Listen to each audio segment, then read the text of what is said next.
I've been asked by a subscriber, in your videos you sometimes play using amp sims. How do you do this? When I try, I experience latency issues. Help. Let me show you my process.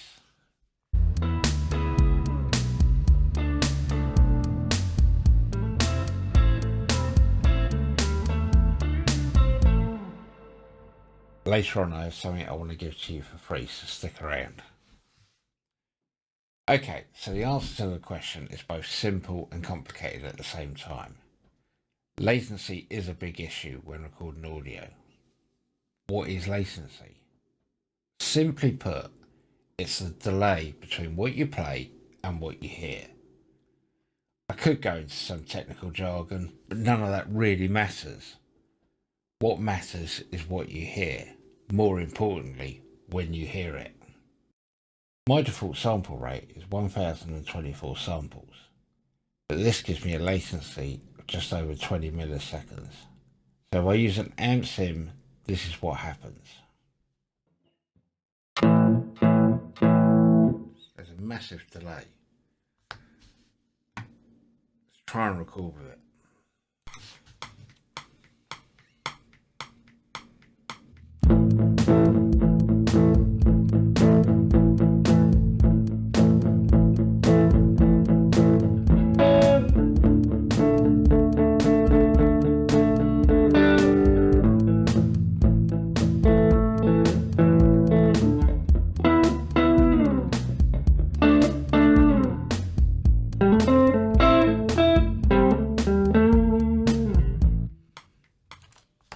That was really hard to play. Now, if we play that back, what does that sound like?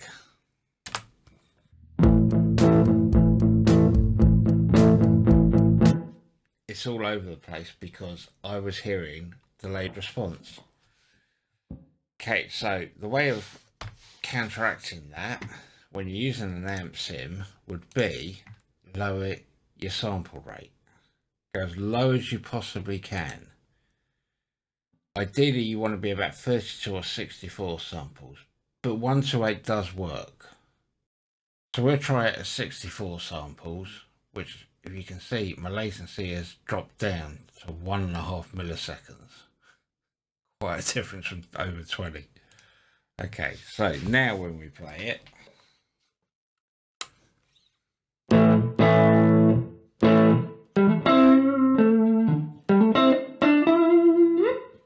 it's pretty much, I hear it as I play it. So now if we do that recording,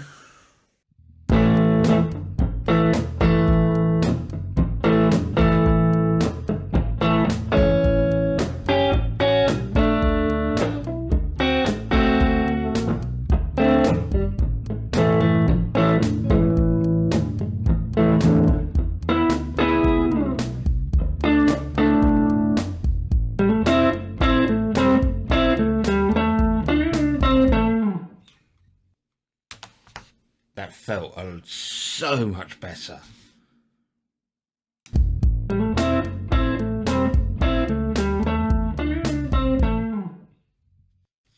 Okay, so is that the end of the video? No, unfortunately it's not, because the problem is the more things you have going on in the DAW, the less likelihood you're going to be able to use lower sample rates.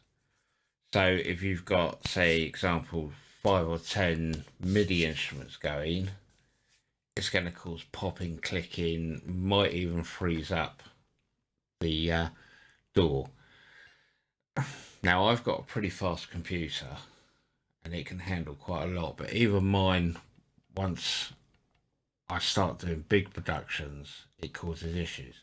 I'll load up another song and then you can see one that's got a whole load of MIDI tracks on it at the moment, and we'll keep it at 64 samples and see what it sounds like. Alright, back in a minute. Okay, so here we have an instrumental song that I'm currently working on. It's got a whole load of MIDI tracks on it, a whole load of guitar tracks on it. Now each of the guitar tracks have amp simulators on them, and the more amp sims you have, the more lower sample rates is going to be an issue. The more MIDI instruments you have, the more lower sample rate is going to be an issue. So let's hit play. We are at, what are we at? We're still at 64 samples. So it's where that guitar sounded lovely. And I presume when I start it off, it'll be all right. But as more instruments come in, it's going to start breaking up and popping and making all sorts of weird noises. So let's have a listen and see what we got.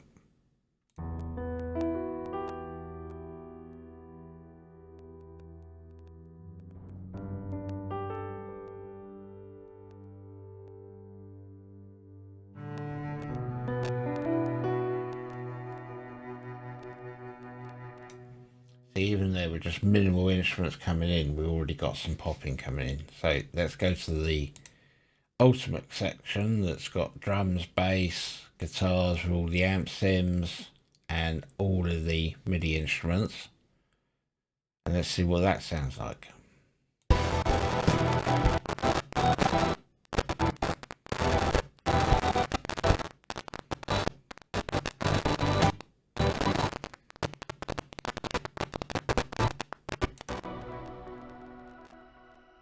Unusable.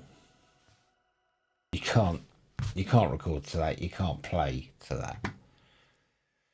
So if we increase the sample rates to 128, it might make it a bit better, but I presume there will probably still be some popping. So let's have a look.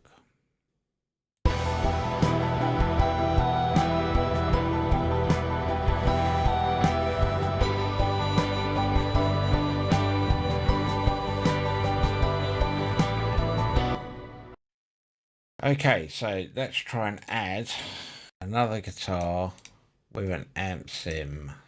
Let's use the same one as before.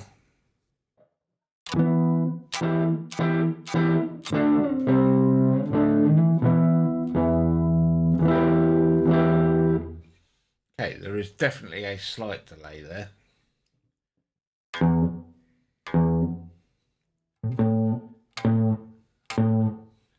Definitely a slight delay, but can I use it?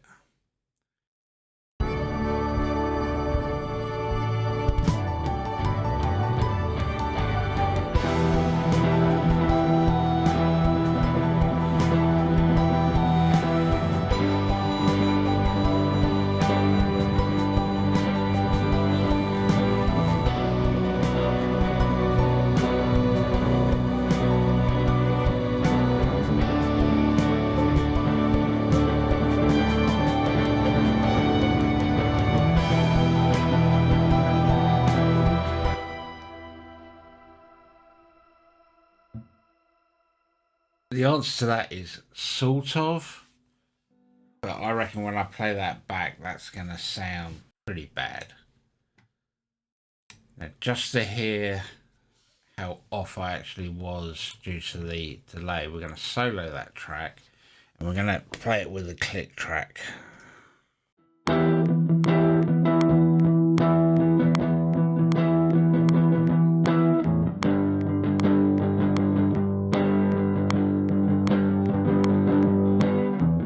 Okay, so it's better than I thought it was going to be, but it certainly didn't feel comfortable playing it. Everything just felt off. So how can we counteract that? There's a couple of methods that you can use.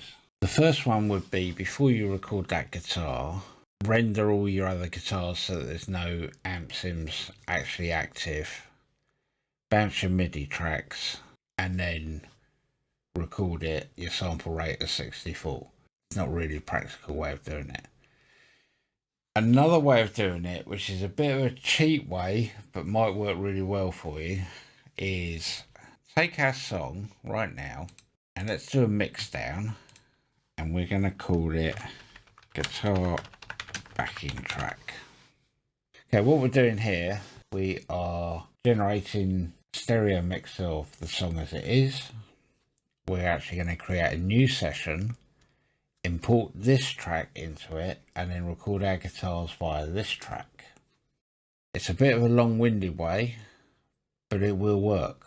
And then once we've done that, we're going to import that guitar track back into the session.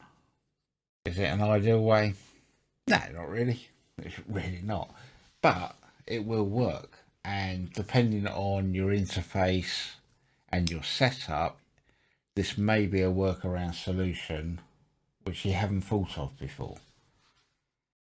Okay, so I've just created a new session. The sample rate is at 64. I've imported the stereo mixdown we've just done of the session we're actually working on. And I don't know about you, but this is the new Studio 17, and this is a stereo track. And look, it looks like a mono track. I really hope Studio One does an update and fixes that issue. The song now sounds like this.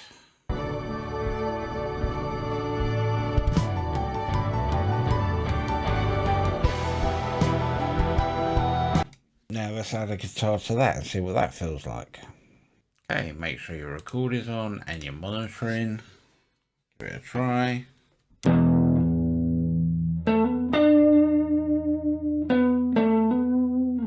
Okay, feels really good.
How much better did that feel?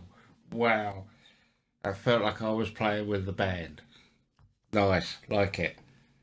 Okay, so right, let's have a quick listen back to that.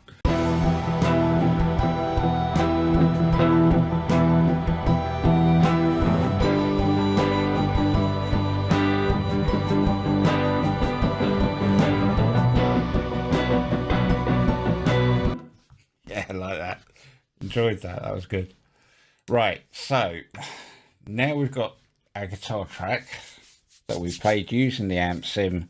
Couple of things we can now do. We can either say, yeah, like that sound, and render that audio so it burns the amp sim into the track, or we can make a note of our settings and then put the amp sim back in once we move the track over to the original song. I'm going to do that. I'm going to say turning the amp sim off, but let's remove the amp sim for now. So this guitar on its own, the DI signal just sounds like.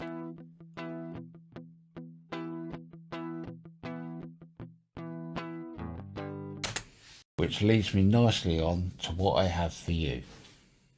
I've spent years struggling to get great sounding guitars when I'm recording via DI.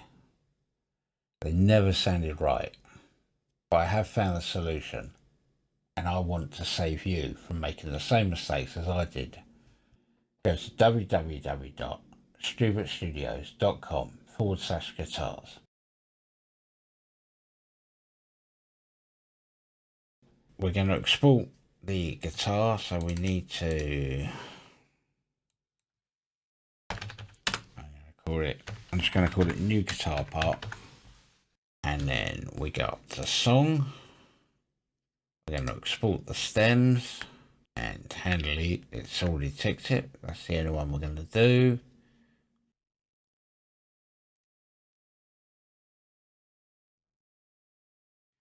Right, so we're back on our original track, and the one thing you've got to remember to do is increase your sample rate. Okay, so we're in the song, sample rate set, but we need to import that track that we've just recorded. And we bring that in. Now, because we did it start to end, we drag it to the start of this track, it should be in time. I'm going to move it up into the guitar section. Currently it sounds like this.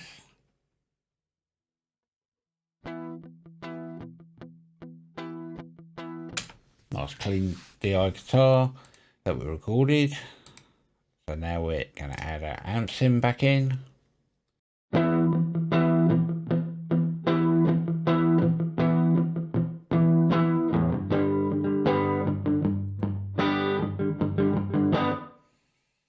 Okay, and then bring in the rest of the song.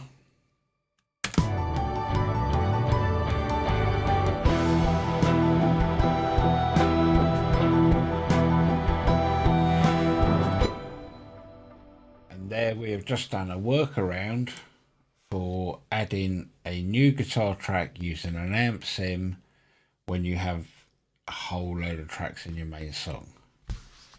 Is it the ideal way of doing it? No, not at all. But it will work. So there is another way of doing it, and to be fair, it's how I do it. But my setup might be different to yours. So I'm going to grab the other camera and I'm just going to show you quickly my setup so that you can understand a bit better. Alright, back in a minute. Hi, welcome to the different camera. I'm going to show you my setup so you can see how I record. Some of it will work for you, some of it might not, depending on what type of interface you've got. Okay, so bear with me. Right, so here is the studio. This is the Studio Live 64. It is a live mixer, but it's also an audio interface. And it's the way I work. So I'm talking to you right now on this channel, and this is a live direct feed. And then we've got the studio over here on this channel. So the thing with the Studio Live is it does live monitoring, which means that even without the door on, I can still have sounds. So what I usually do is I use, if I can get it to show you, this here is the Avid 11 rack. It's a guitar amp sim in a rack unit. What I do is I record a DI signal into the door, but I use the 11 rack as my live monitoring. So I hear what the 11 rack is producing, and then later on I will add the amp sim to it. I can show you what I'm actually hearing in the room when I record. So let's get back to the other camera and I will fire it up so you can hear the 11 rack, so you hear exactly what I hear every time I record a guitar track. Alright, see you in a minute.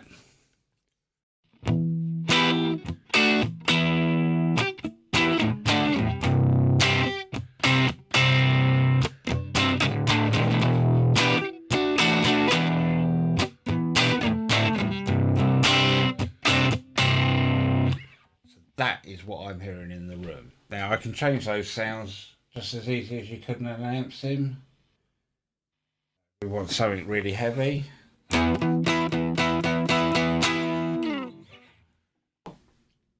We want something really clean. We can go.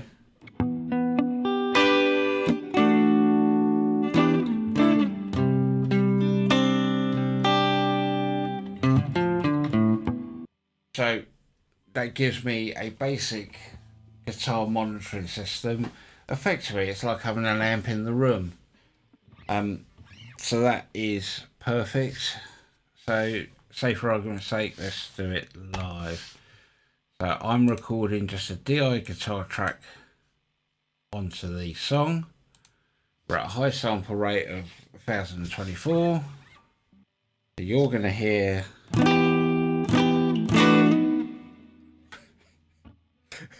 not like that, you're not. So you're going to hear exactly the same as me while we record it, and then I'll do a playback so you can hear what it's actually recorded.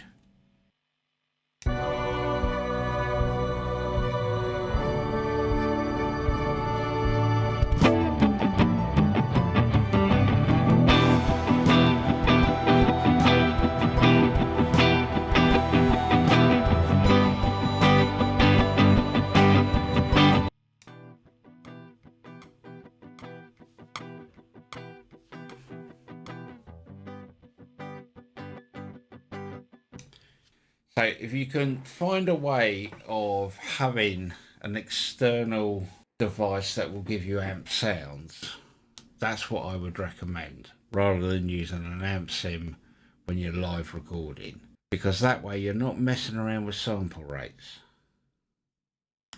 It doesn't matter what the sample rate is because you're not listening to it. Takes latency and puts it to one side. It's no longer your problem while you're recording the guitars. Thank you so much for watching. It means the world to me. It really does. And I'm looking forward to seeing you on the next one. Alright, don't forget, like and subscribe. Alright, see you later. Bye.